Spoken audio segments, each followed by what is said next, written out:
आज हम लोग एक नया चैप्टर शुरू करेंगे एनसीईआरटी मैथ से, चैप्टर नंबर 3 जिसका नाम है अंडरस्टैंडिंग क्वाड्रिलेटरल, है ना। हालांकि दूसरे बुक में इस चैप्टर का नाम केवल क्वाड्रिलेटरल लिखा हुआ है, लेकिन एनसीईआरटी हम लोग पढ़ रहे हैं तो वही हम लोग नाम भी लिखेंगे अंडरस्टैंडिंग क्वाड्रिलेटरल। यानी कि क्वाड्रिलेटरल क्या होता है उसको समझना है हम लोगों को, ठीक है ना। Understanding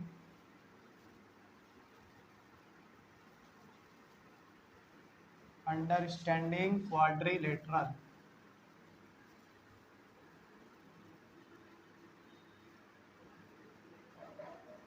understanding quadrilateral. देखो, क्वाड्रिलेटरल चैप्टर को पढ़ने से पहले हमको ये समझना पड़ेगा कि आखिर क्वाड्रिलेटरल होता क्या है ना। ऐसे ही शुरू नहीं कर देना है, ताकि हम लोगों को समझ में आ जाए कि आखिर क्वाड्रिलेटरल है क्या। क्वाड्रिलेटरल तो बहुत दूर चलने के बाद आएगा, लेकिन उसके पहले बहुत सारा ऐसा कॉन्सेप्ट है जो कि हम लोगों को मालूम होना चाहिए, है ना। तो क्वाड्रिलेटरल क्या है उसको जानने से पहले बहुत सारा ऐसा चीज़ है जो कि हम लोगों को जान लेना चाहिए। कुछ इंपॉर्टेंट टर्म्स है, कुछ उसका फिगर है, डायग्राम है, उसको भी हम लोग जानेंगे, तभी ये चैप्टर हमारा ज़्यादा क्लियर हो पाएगा, ठीक ना। चलो शुरू करते हैं। तो सबसे पहला जो हमारा टर्म है वो है कर्व। सबसे पहला क्या है? कर्व। सबसे पहला CURVE, कर्व। कर्व क्या है? देखो लगा, जो भी फिगर तुम बना दो बोर्ड पे हम बना रहे हैं, तुम तो पेंसिल अपने कॉपी पे बनाओगे, तो जो भी प्लेन सरफेस पे बनाओ फिगर, जो भी फिगर, जैसे देखो ये हमारा क्या हो गया, एक मान लो यदि ये नोटबुक है, यदि ये नोटबुक है तो इसका ये क्या हो गया, प्लेन सरफेस हो गया, बहुत ही प्लेन है, चिकना है ना, साफ है, सुथरा है। इस पे एक बार क्या करेंगे, पेंसिल ऐसे रखेंगे और जो आप डायग्राम इसमें बना दे वही हमारा हो जाएगा कर्व। जैसा बना दीजिए वो हमारा कर्व हो जाएगा, लेकिन हाँ इसका शर्त ये है कि आपका पेंसिल उठना नहीं चाहिए। एक बार ऐसे रखिए, डायग्राम जो बनाना है आपको बना दीजिए, वो कर्व हो जाएगा। लेकिन हाँ एक बार भी पेंसिल उठना नहीं चाहिए, क्योंकि कर्व का डेफिनेशन में ये खुद लिखा हुआ है कि आप जो डायग्राम अपने प्लेन सरफेस पे बना दीजिए वो हमारा डायग्राम कर्व कहलाएगा। लेकिन शर्त ये है कि आप एक बार भी अपने पेंसिल या फिर अपने पेन को लिफ्ट नहीं करेंगे, उठाएंगे नहीं, ठीक है ना। तो जैसे देखो मान लो एक बार ये मेरे लिए प्लेन सरफेस है ना, तो यहाँ पे हम लोग एक बार पेन रखें, जो मर्जी किया हम उसे बना दिए। क्या है ये? कर्व है। क्या ये? कर्व है। मेरा मन किया ऐसे ऐसे गोल गोल गोल गोल बना दिया, क्या है? कर्व है ना। बस शर्त क्या है कि आपको ऐसे बनाते हुए फिर ऐसे मार्कर ऐसे ऐसे उठा के दोबारा नहीं बनाना है, एक बार मार्कर रखिए और पूरा बना दीजिए, तो वो हो गया हमारा कर्व, ठीक है ना। तो कर्व हम लोग क्या कर सकते हैं, एक बार पेंसिल रखिए और जो डिजाइन आपको अच्छा लग रहा है वो बना दीजिए, वो सारा का सारा हमारा कर्व कहलाएगा, ठीक ना। तो चलो हम लोग एक कर्व अपना बना लेते हैं, जैसा मन करे आपको वैसा कर्व आप बना सकते हैं, उसमें कोई दिक्कत वाली बात नहीं है। चलो तो एक दो एग्जांपल हम लोग अपने कर्व का ले लेते हैं। देखो यहाँ पे फॉर एग्जांपल, चलो एक हम लोग लेते हैं कुछ इस प्रकार का ले लेते हैं। जैसे देखो ये कर्व है एक, है ना, क्योंकि हम पेंसिल अपना उठाए नहीं। उसके बाद और ले सकते हैं एक और एग्जांपल। फॉर एग्जांपल मान लो एक प्रकार का ऐसे ले लो, ये भूल भुलैया, ये भी कर्व है हमारा, है ना। क्यों कर्व है? क्योंकि हम एक बार भी पेंसिल को उठाए नहीं, एक बार रखे तो पूरा एक डायग्राम बनाते हुए ही छोड़े, ठीक है ना। ये हो गया हमारा कर्व। तो प्लेन सरफेस पे आप जो डिजाइन बना दे बिना पेंसिल को उठाए, बिना पेन को उठाए एक बार भी, वो हो गया हमारा कर्व। उसके बाद हमारा सेकंड है ओपन कर्व। ओपन, देखो इसके वर्ड में ही लिखा हुआ है, क्या लिखा हुआ है? Open curve. यानी कि एक ऐसा कर्व, एक ऐसा फिगर, एक ऐसा डायग्राम जो कि खुला रहेगा, वो बंद नहीं रहेगा। जैसे एग्जांपल देखते हैं, देखो यहाँ पे एक और चीज, इसका स्टार्टिंग पॉइंट और एंड पॉइंट दोनों आपस में मिलेगा नहीं, दोनों अलग अलग रहेगा, ठीक है ना। जैसे देखो यहाँ पे मान लो इसी का एग्जाम्पल लेते हैं जो ऊपर लिखे हुए हैं। देखो तो यहाँ पे ये जो हम यहाँ से स्टार्ट किए, यहाँ से करेंगे तो ये हमारा क्या होगा? स्टार्टिंग पॉइंट होगा। ये स्टार्टिंग पॉइंट यहाँ से शुरुआत किए और ये जाके अभी हमारा ये क्या हो गया? एंड पॉइंट हो गया। तो क्या ये दोनों आपस में मिला? क्या नहीं मिला। तो ये हो गया हमारा ओपन कर्व। यदि दोनों आपस में जाके मिल जाता तो वो हमारा होता क्लोज कर्व, क्योंकि वो पूरा बंद हो गया।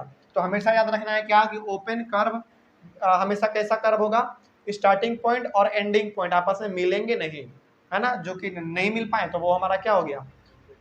ओपन कर्व हो गया। चलो क्या और एग्जांपल लेते हैं हम लोग। फॉर एग्जांपल मान लो एक ये हो गया हमारे पास एक डायग्राम। फॉर एग्जांपल मान लो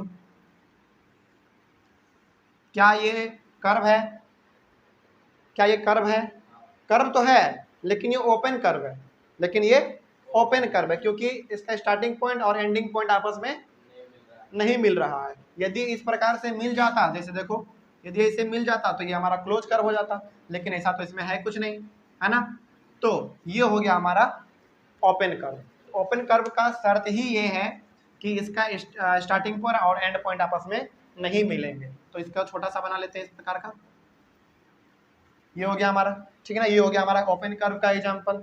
चलो एक और एग्जांपल ले लेते हैं। फॉर एग्जांपल चलो मान लो एक इस प्रकार का डायग्राम है, तो क्या ये हमारा कहलाएगा कर्व? कर्व कहलाएगा, लेकिन ओपन कर्व कहलाएगा क्योंकि इसका स्टार्टिंग पॉइंट और एंडिंग पॉइंट आपस में मिल नहीं रहे हैं, ठीक है ना। तो इसका हम लोग क्या डेफिनेशन लिख सकते हैं? हालांकि कर्व का तो वो सारा डिजाइन हो जाएगा जो कि आप बिना पेंसिल उठाए बना दीजिए, है ना। तो इसमें हम लोग क्या लिख सकते हैं कि स्टार्टिंग पॉइंट और एंडिंग पॉइंट कभी भी मिलेगा आपस में नहीं। तो स्टार्टिंग पॉइंट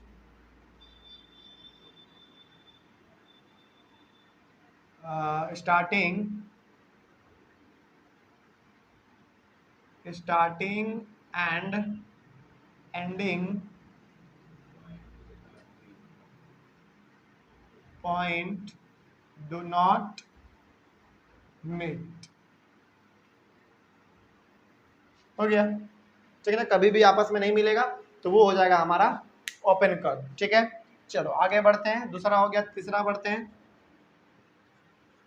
तीसरा है हमारा ओपन हो गया, अब क्लोज कर्व। क्लोज कर्व के भी नाम से हमको मालूम चल रहा है एक ऐसा कर्व जो कि स्टार्टिंग पॉइंट और एंडिंग पॉइंट आपस में एक जगह मिल जाए, है ना। तो वो हो जाएगा हमारा क्लोज कर्व। फॉर एग्जांपल मान लो, चलो इसी का एग्जांपल ले लेते हैं, है ना। ऐसे हम लोग कुछ बनाए थे, इसे यहाँ तक छोड़ दिए थे। अब क्या करेंगे, इसको आपस में ऐसे मिला देंगे, है ना। क्या ये कर्व हुआ? क्या कर्व हुआ, लेकिन याद करो हम क्या किए थे, लेकिन कर्व हुआ लेकिन हम क्या किए थे, इसको सटाने के लिए अपने पेंसिल को उठाए थे। तो उठाना तो नहीं है, तो क्या करेंगे, इसको बिना उठाए बनाएंगे। जैसे देखो ऐसे था ना, ऐसे कर लेंगे, फिर ऐसे जाके इसको मिला देंगे, काम खत्म। तो ये हमारा हो गया क्लोज कर्व, ठीक है। अब इसको देख लो, ऐसे था, चलो फिर से अच्छा से करो, ऐसे, फिर ऐसे, ऐसे, ऐसे, और एक ऐसे करके, लेकिन उठाना नहीं है आपको पेंसिल, याद रखना हमेशा। ये मीट कैसे किया भाई, समझे बात को। ये हो गया, अब इसका भी ले लो, इसको आपस में मिला दो ऐसे, ये भी हमारा क्या हो गया, कर्व हो गया, लेकिन क्लोज कर्व हो गया, ठीक है ना। बात समझ में आ रहा है, कोई दिक्कत नहीं ना। अब है उसके बाद हमारा, हाँ इसका भी लिख लेते हैं हम लोग, starting and ending point will meet at a common point, है ना। Starting and ending point will meet at a common point, किसी खास पॉइंट पे जाके दोनों आपस में मिल जाएंगे, है ना। चलो उसके बाद हमारा है फर्स्ट सेकंड थर्ड हो गया, फिर फोर्थ है हमारा सिंपल क्लोज्ड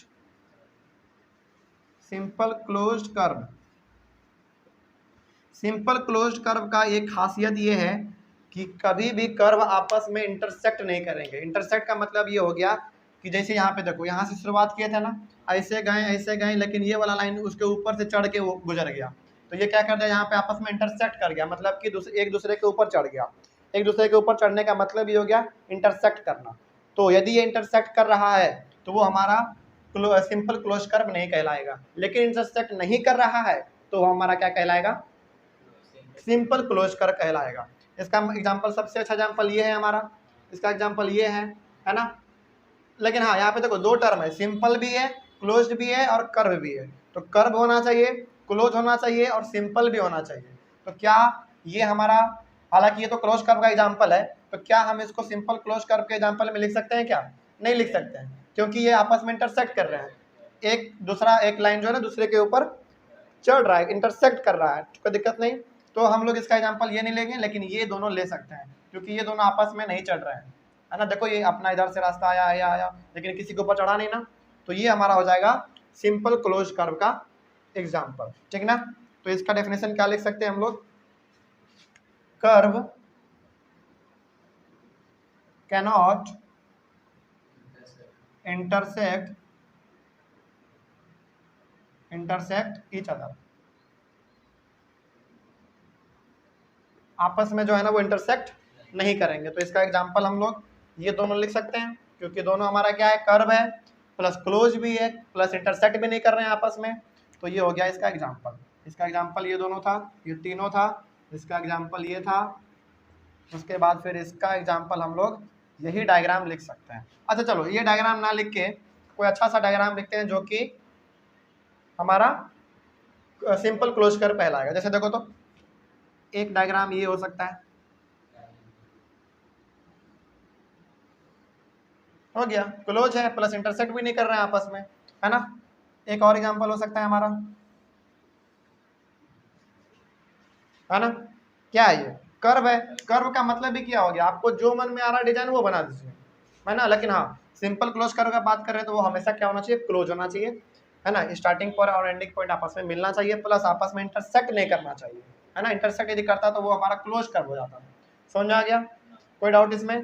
चलो उसके बाद हमारा फिफ्थ पॉइंट क्या है जरा बताओ।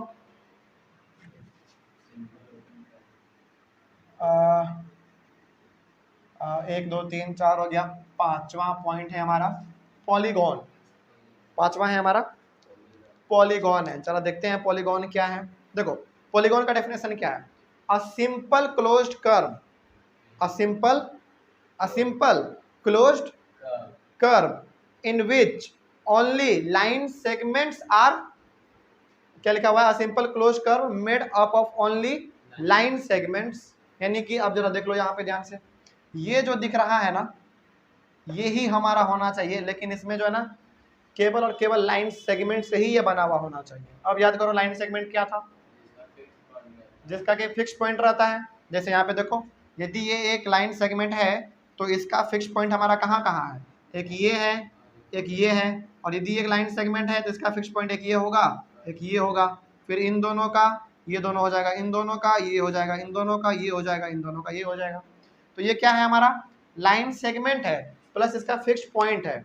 और जब लाइन सेगमेंट की मदद से हमारा कोई क्लोज सिंपल क्लोज कर्व बन जाए तो उसको हम लोग क्या कहेंगे, पॉलीगॉन कहेंगे, ठीक ना।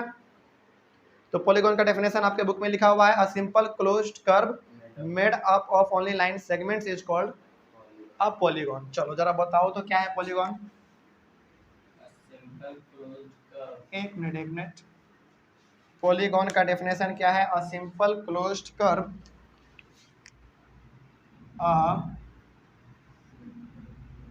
a simple closed curve made up of only line segments is called a polygon। क्या होना चाहिए, पहली बात तो वो एक सिंपल क्लोज कर्व होना चाहिए, है ना। पहली बात तो ये कि वो एक सिंपल क्लोज कर्व होना चाहिए, यानी कि कुछ इस प्रकार का होना चाहिए, है ना। कहीं पे भी इंटरसेक्टिंग देखने को नहीं मिलना चाहिए। दूसरी बात वो हमेशा बना होना चाहिए किससे, लाइन सेगमेंट से, जिसका कि दो एंड पॉइंट होता है ना। जैसे यदि ये एक लाइन है तो इसका एक पॉइंट यहाँ पे होगा एक पॉइंट यहाँ होगा, दो एंडिंग पॉइंट है ना, तो इसको हम लोग कहते हैं लाइन सेगमेंट। समझ में आ गया, कोई दिक्कत नहीं। चलो तो ये हो गया हमारा पॉलीगॉन। अब पॉलीगॉन बहुत प्रकार का होता है, पॉलीगॉन बहुत प्रकार का होता है। जैसे एक दो एग्जांपल बताओ हमको पॉलीगॉन का। हाँ पॉलीगॉन का एग्जांपल क्या हो गया हमारा, स्क्वायर, रेक्टेंगल, ये सब तो क्वाड्रिलेटरल में आ जाता है। ऐसे सिंपल में दिखा जाए तो triangle, quadrilateral, pentagon, hexagon, heptagon, octagon, nonagon और डेकागन, है ना। ये सब हमारा क्या है, एग्जाम्पल है किसका, पॉलीगॉन का। अब समझते हैं कि आखिर ये एग्जाम्पल का मतलब है क्या। देखो यहाँ पे सबसे पहला जो है ना टाइप पॉलीगॉन का वो है हमारा ट्रायंगल। क्या है, ट्रायंगल। और ट्रायंगल देखो ट्रायंगल साइड के हिसाब से अलग होता है, एंगल के हिसाब से अलग होता है। तो ट्रायंगल जो है ना वो साइड के हिसाब से अलग होता है। जैसे देखो यहाँ पे साइड के हिसाब से ट्रायंगल 3 प्रकार का होता है। पहला होता है हमारा कौन सा, सबसे पहला इक्विलैटरल ट्रायंगल,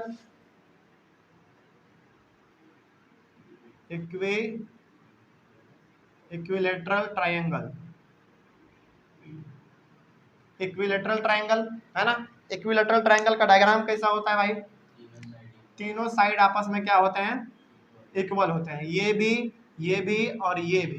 देखो यदि किसी साइड के ऊपर ना, किसी साइड के ऊपर यदि ये साइन लगा हुआ रहे तो वो समझ आना इक्वल है ना। और डबल साइड भी लगा रहे तो समझ आना आपस में इक्वल है। जैसे देखो यदि एक ट्रायंगल है, यहाँ पे यदि हम एक सिंगल लाइन बना देते हैं तो ये तीनों साइड आपस में इक्वल कहलाएंगे, ठीक ना।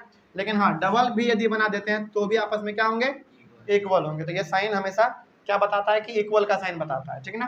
तो ये हो गया हमारा। तो साइड के हिसाब से हमारा पहला हो गया इक्विलैटरल ट्रायंगल जिसका तीनों साइड आपस में इक्वल होते हैं। उसके बाद हमारे होते हैं आइसोसेलेस ट्रायंगल, है ना, जिसका दो साइड केवल इक्वल होते हैं। तो आइसोसेलेस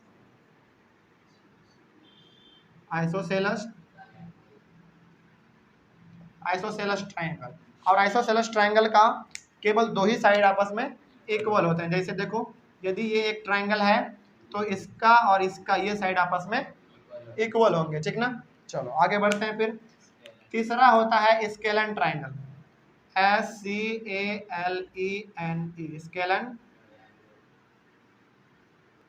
स्केलन ट्रायंगल का क्या खासियत है मालूम है, तीनों साइड आपस में अनइक्वल रहेंगे, यानी कि बराबर नहीं रहेंगे। इसका एग्जांपल देख लो, तीनों साइड एकदम अलग रहेंगे देखने में, 1 2 3, ये तीनों साइड क्या है आपस में अनइक्वल है, डिफरेंट है, कोई भी किसी के बराबर नहीं है, तीनों अलग अलग है ना, तीनों एक से एक है। समझ में आ गया। तो ये हो गया हमारा साइड के हिसाब से ट्रायंगल ना 3 प्रकार में बटा हुआ है। उसके बाद फिर एंगल के हिसाब से भी बटा हुआ है, एंगल के हिसाब से भी बटा हुआ है। फॉर एग्जाम्पल अब यहाँ पे मान लो एंगल के हिसाब से, एंगल के हिसाब से हमारा है सबसे पहला एक्यूट एंगल, सबसे पहला acute angle, acute angled triangle, acute angled triangle मतलब कि ऐसा ट्रायंगल जिसका कि सम जो है ना वो कितना, सम बोल रहे हैं, उसका वैल्यू कितना होना चाहिए, जीरो से ज़्यादा लेकिन 90 से छोटा। तो इसका एक एग्जांपल यदि हम लोग लेना चाहें तो हम लोग इसका एक एग्जांपल ले सकते हैं कुछ ट्रायंगल का इस प्रकार से, है ना, जिसका सम कितना होगा, 0 से बड़ा लेकिन 90 से छोटा। तो ये हो गया हमारा एक एक्यूट ट्रायंगल, इसको ऐसे हटा दो, ये ज़्यादा अच्छा रहेगा, है ना। तो ये हो गया हमारा एक एग्जांपल किसका, एक्यूट एंगल ट्रायंगल का। यहाँ पे जो एंगल बन रहा होगा वो 0 से बड़ा और 90 से छोटा होगा। तो यहाँ पे हम लोग लिख सकते हैं कि more than 0 degree but less than 90 degree, ठीक ना।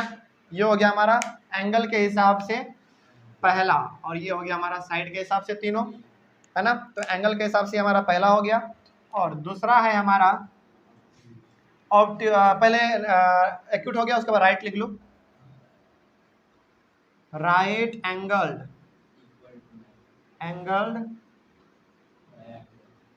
ट्रायंगल, ऐसा ट्रायंगल जिसका कि सम एकदम एग्जैक्ट 90 के बराबर हो। तो हम लोग जानते हैं एकदम सीधा होगा, है ना। तो यहाँ पे जो एंगल बन रहा होगा वो हमारा 90 डिग्री होगा, एकदम एग्जैक्ट 90 डिग्री होना चाहिए, है ना। तो वो हो जाएगा हमारा राइट एंगल ट्रायंगल। चलो उसके बाद फिर हमारा है ऑब्ट्यूज एंगल ट्रायंगल। इधर का इसको मिटा दें, चलो इधर का इसको मिटाने के बाद, अच्छा कोई दिक्कत नहीं है, इसको मिटाने के बाद अब हमारा रहेगा कर्व तक, हो गया ना। चलो ठीक है आगे बढ़ते हैं फिर।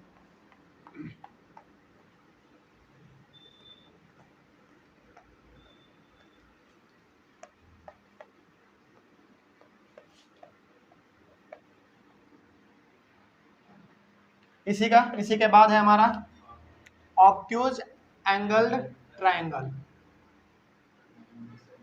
ऑब्ट्यूज एंगल्ड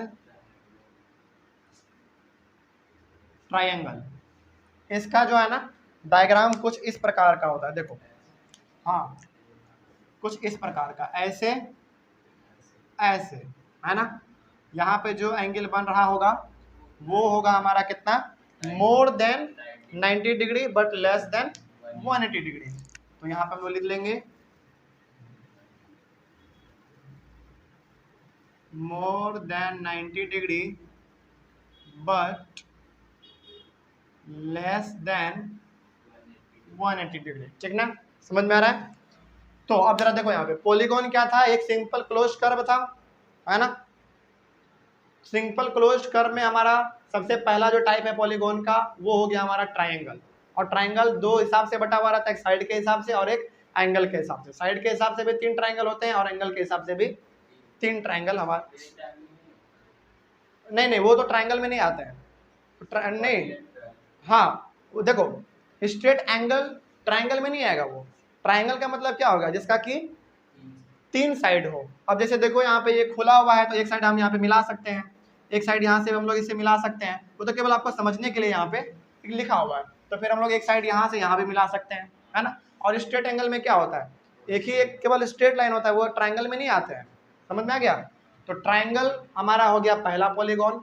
उसके बाद होता है हमारा ट्रायंगल के बाद क्वाड्रिलेटरल।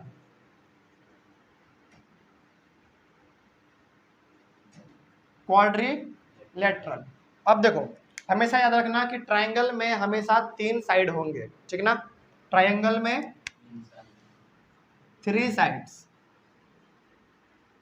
ट्रायंगल में ऑलवेज 3 साइड, और क्वाड्रिलेटरल में ऑलवेज 4 साइड्स, ऑलवेज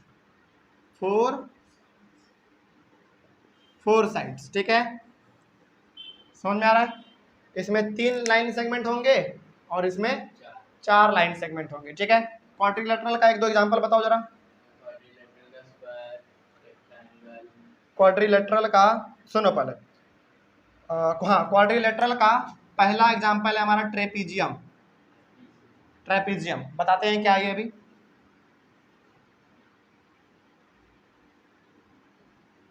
क्या है, ट्रेपीजियम।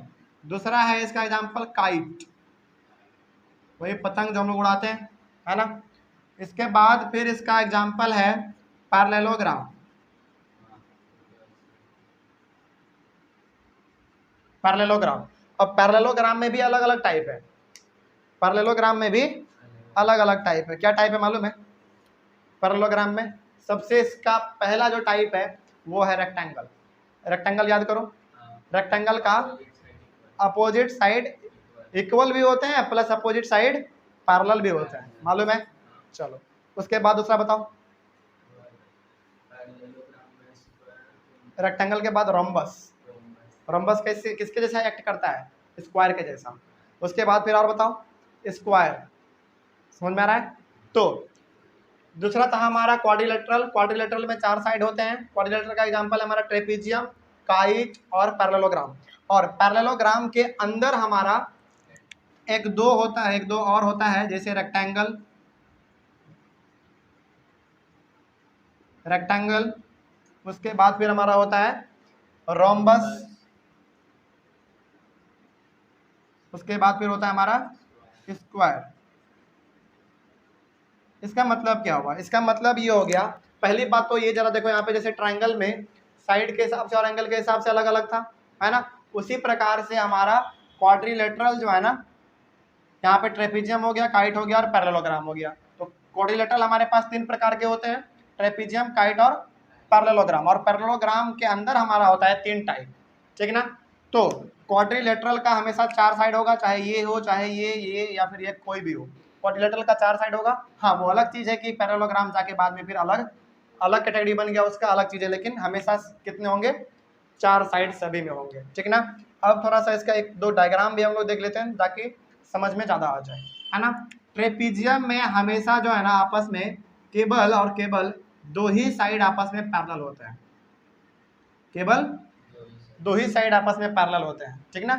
जैसे देखो यहाँ पे ये वाला साइड और ये वाला साइड आपस में पैरेलल होंगे, ये दोनों आपस में पैरेलल नहीं होंगे। पैरेलल का मतलब क्या हो गया? पैरेलल का मतलब हो गया कि दो लाइन है यहाँ पे, है ना, इसको आगे आप बढ़ाते जाइए, कभी भी आपस में ये मिलेगा नहीं, इंटरसेक्ट नहीं करेगा। तो वही चीज़ है पैरेलल ट्रेपीजियम में, यहाँ पे हमेशा केवल और केवल दो ही लाइन आपस में पैरेलल होंगे, बाकी यहाँ पे जो दोनों साइड है वो पैरेलल नहीं होंगे। और काइट का फिगर तो हम लोग जानते हैं, इस प्रकार का होता है कुछ, है ना।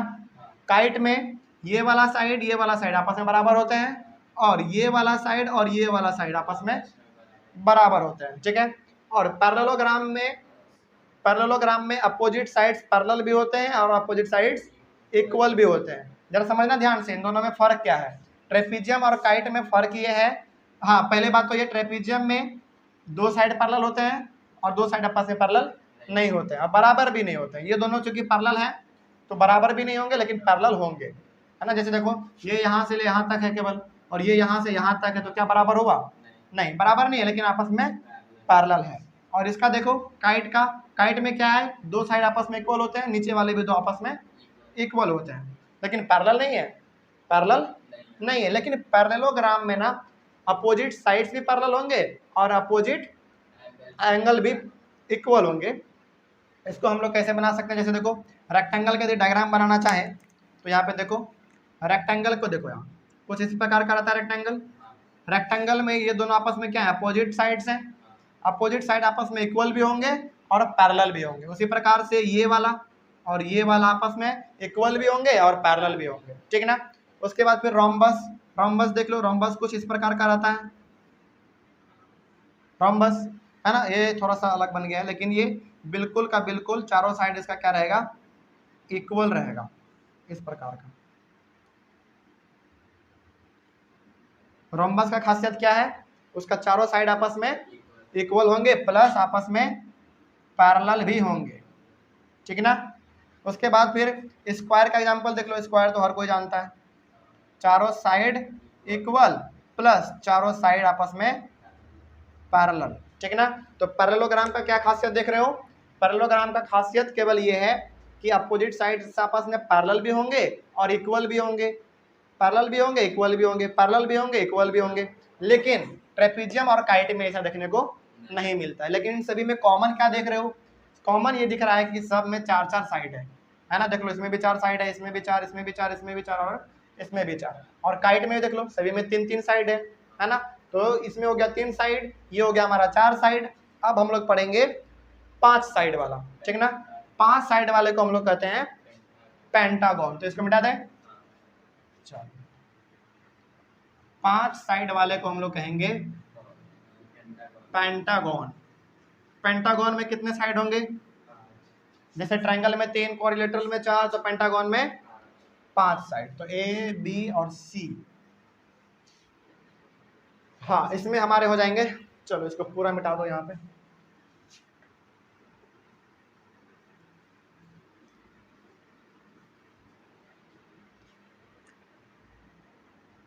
पेंटागन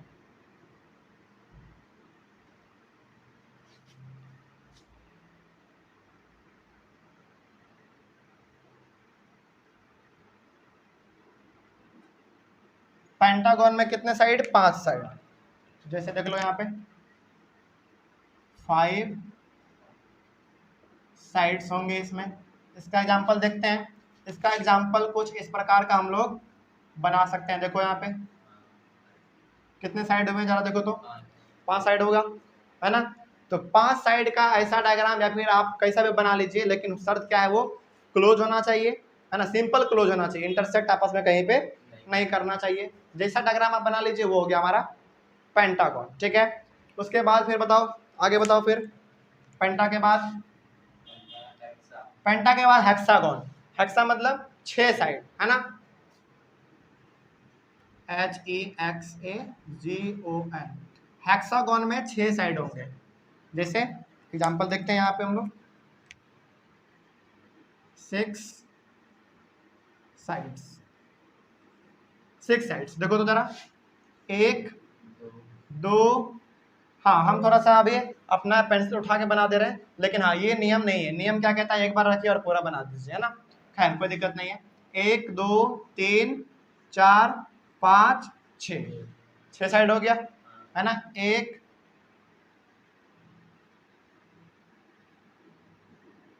देखो 1 2 3 4 5 6, ठीक है ना।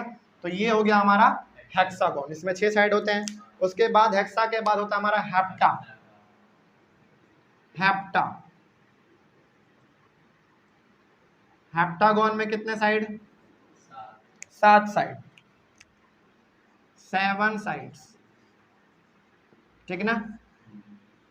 एग्जांपल देखते हैं, 1 2 3 4 5 5 हो गया। उसके बाद फिर 6, चलो ये थोड़ा सा गड़बड़ बन गया, लेकिन ऐसा बनाना है जिसमें कि 60 साइड हमारा कंप्लीट हो जाए। 1 2 3 4 5 6 7, कुछ इस प्रकार का शेप, है ना, जैसा आपसे बन जाए। तो ये 1 पॉइंट, 1 3 4 5 6 7, ये हमारा क्या हो गया, एक हेप्टागोन, ठीक है ना, जिसमें कि 7 साइड होंगे। हेप्टा के बाद होता है हमारा ऑक्टागोन।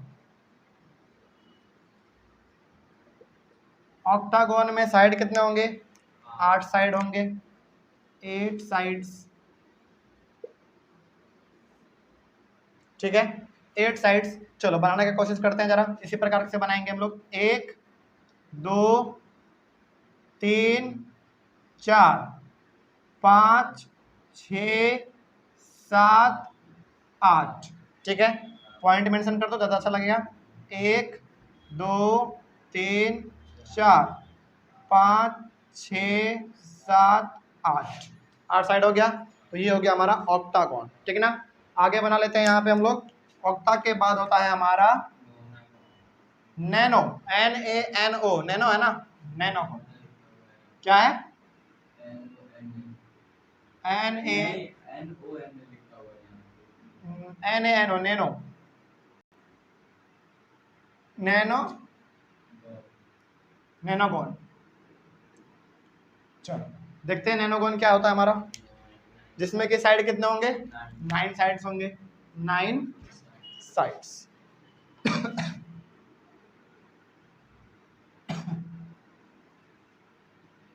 इसका एग्जांपल देखते हैं जरा, देखो ध्यान से। 9 साइड होना चाहिए ना, 1 2 3, नहीं ये थोड़ा सा टेढ़ा बन गया। 1 2 3 4 5 6 7 8 9, ठीक है। तो एक पॉइंट यहाँ, 1 2 3 4 5 6 7 8 9। देखो फिगर कैसा भी बना सकते हो, लेकिन हमेशा सिंपल क्लोज होना चाहिए, यानी कि कहीं पे भी इंटरसेक्ट नहीं करना चाहिए। तो वो भी हमारा एग्जांपल हो गया किसका, नैनोगोन का। उसके बाद फिर हमारा लास्ट है एक डेकागोन,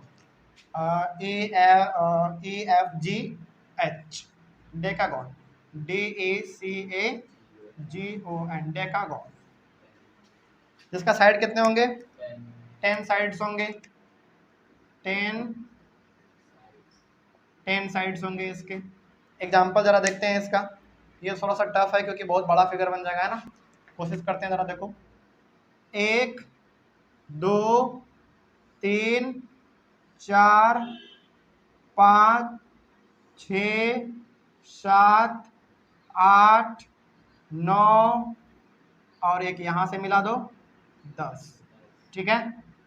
पॉइंट मेंशन कर देते हैं, ज़्यादा अच्छा लगेगा। 1 2 3 4 5 6 7 8 9 10, हो गया, समझ आ गया। तो ये था हमारा पूरा का पूरा पॉलीगॉन।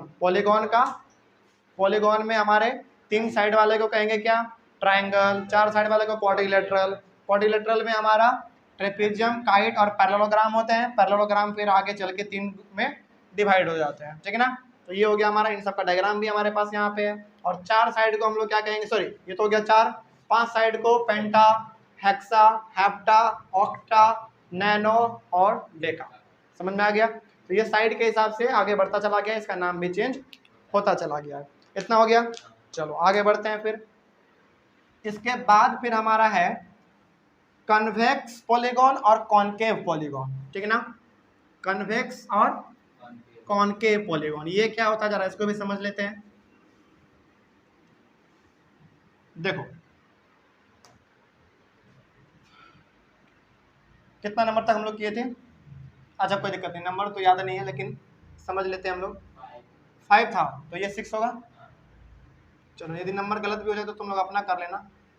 इसमें हो जाएगा हमारा कॉन्वेक्स पॉलीगॉन। कॉन्वेक्स पॉलीगॉन क्या है इसको समझते हैं पहले। देखो यहाँ एक डायग्राम लेते हैं। सबसे पहले एक डायग्राम है हमारे पास, ये मान लो, चलो यही डायग्राम है, ठीक ना। इस डायग्राम का कुछ नाम दे देते हैं, for example A B C D, ठीक है ना। अब जरा हमको एक बात बताओ, क्या इस डायग्राम में यदि डायगोनल खींचने के लिए हमको कहा जाए तो डायगोनल हम कहाँ पे खींचते हैं? डायगोनल क्या होता है? डायगोनल जो कि दो अपोजिट पॉइंट को आपस में क्या कर दे, मिला दे, है ना। तो अब इसमें यदि हमको डायग्राम खींचने के लिए कहा जाए तो हम लोग कहाँ से खींचेंगे? जैसे देखो डायगोनल क्या होता है, जैसे मान लो ये पॉइंट यहाँ पे, एक पॉइंट यहाँ पे है, और एक जैसे मान लो फॉर एग्जांपल इसको ऐसे हम लोग कर देते हैं, ऐसे कर दिए। अब यदि तुमको कोई कहे कि डायगोनल खींचो तो डायगोनल हमेशा दो अपोजिट पॉइंट में खींचा जाता है। जैसे ये वाला पॉइंट इससे हम लोग खींच देंगे तो ये डायगोनल हो गया, इससे जो हम लोग यहाँ से खींचेंगे तो ये हमारा डायगोनल कहलाएगा, है ना। तो इसमें डायगोनल हमारा कहाँ कहाँ खींचा जा सकता है? ए से सी के अंदर खिंचा सकता है, फिर बी से डी के अंदर खिंचा सकता है ना। तो अब जरा यहाँ पे गौर करने वाली बात ये है कि डायगोनल जो हम लोग यहाँ पे खींच रहे हैं ना, वो हमारे पॉलीगॉन के अंदर ही खिंचा रहा है ना। जब अंदर खिंचाए ना, और बाहर तो खींच नहीं सकते हम लोग। जैसे मान लो बाहर से बाहर एकदम खींचना हो, ए और सी से नहीं खींच सकते हैं, नहीं खींच पाएंगे। और फिर बाहर ही बाहर हमको बी और डी का खींचना तो नहीं खींच पाएंगे, हमको अंदर से ही जाना पड़ेगा। तो जब अंदर में डायगोनल खींचा जाए ना तो उसको हम लोग कहते हैं कॉन्वेक्स पॉलीगॉन, और इसका जस्ट उल्टा हमारा हो जाता है कॉनकेव। कॉनकेव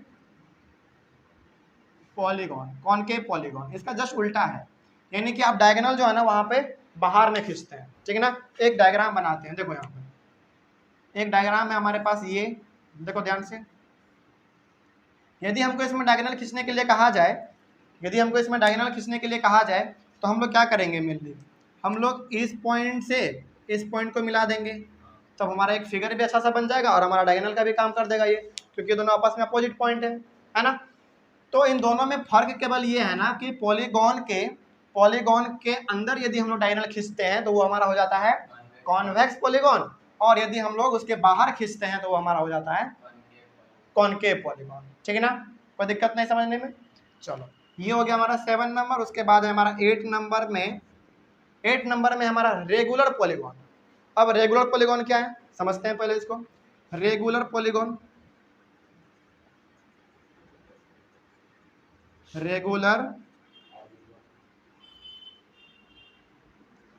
रेगुलर पॉलीगॉन क्या है? देखो ऐसा पॉलीगॉन जिसका कि साइड भी इक्वल हो और उसका एंगल भी इक्वल हो। क्या कह रहे हैं?